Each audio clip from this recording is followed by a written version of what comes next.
मरने के बाद स्वर्ग के द्वार पर 4 व्यक्ति खड़े थे।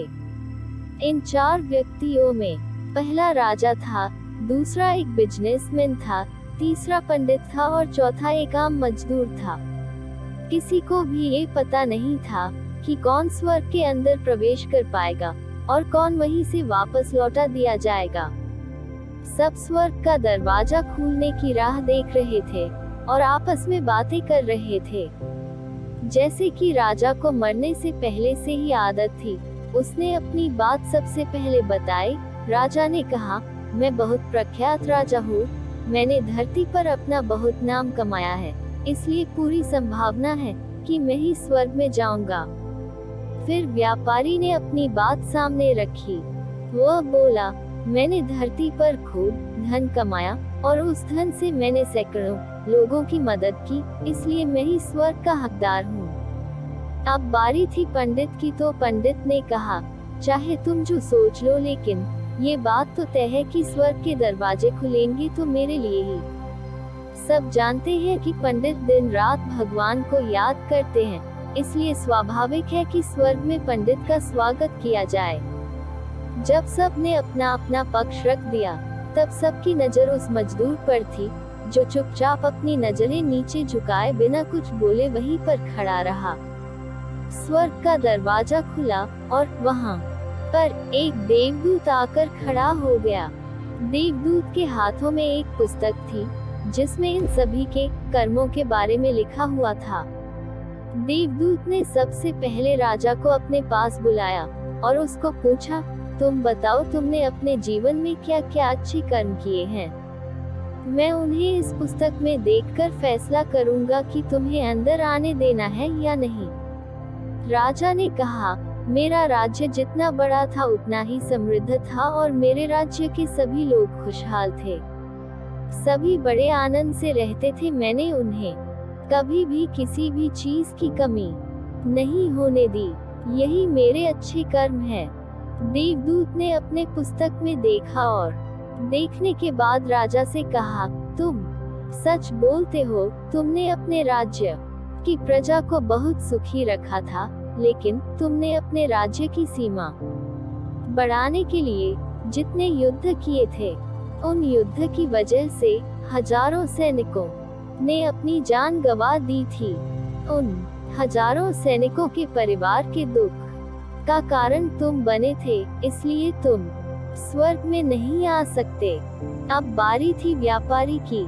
व्यापारी से जब देवदूत ने पूछा कि तुम्हारे अच्छे कर्म क्या है, तब व्यापारी ने उससे कहा, मैंने सैकड़ों लोगों को खाना खिलाया है, कई आश्रमों में दान किया है, कई निराश्रित लोगों के लिए घर बना कर दिया है, ये मेरे अच्छे कर्म हैं।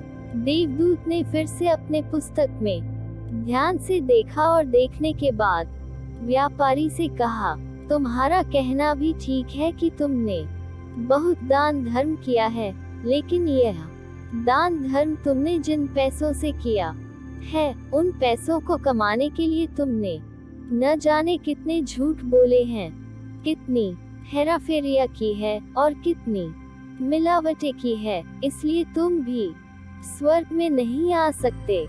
जब पंडित से यही सवाल किया गया तो पंडित ने बड़े ही आत्मविश्वास के साथ कहा, मैंने अनगिनत लोगों को ज्ञान दिया है, हजारों यज्ञ और पूजाएं की है और दिन रात भगवान का जाप किया है। इससे अच्छे कर्म और क्या हो सकते हैं। देवदूत ने अपनी पुस्तक के अंदर झांक कर देखा और पंडित से कहा, आपने जितने भी लोगों को जो भी ज्ञान दिया है, उन बातों पर खुद कभी अमल नहीं किया।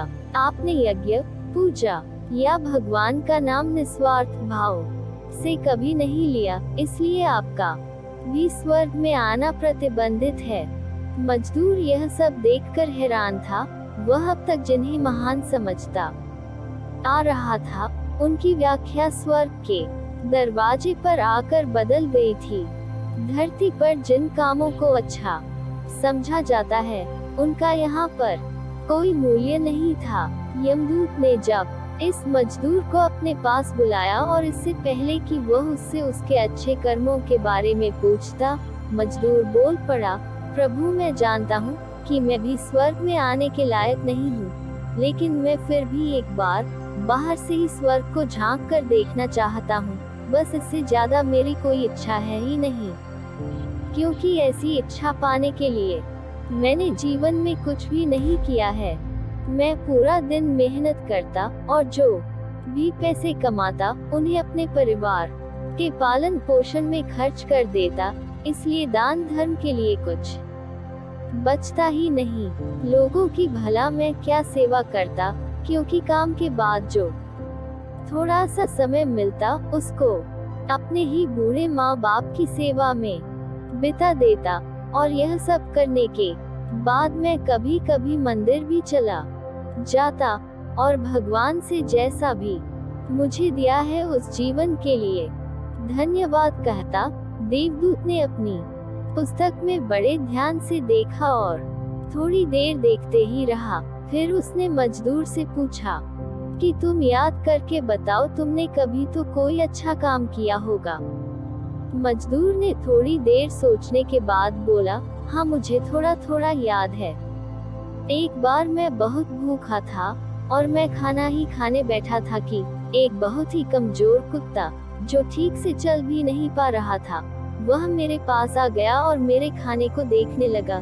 तब मैंने अपनी रोटी उसे खिला दी थी और उस दिन मैं खुद भूखा सोया था। मजदूर की बात सुनने के बाद देवदूत मुस्कुराया और मजदूर को बड़े सम्मान से स्वर्ग के अंदर लेकर गया।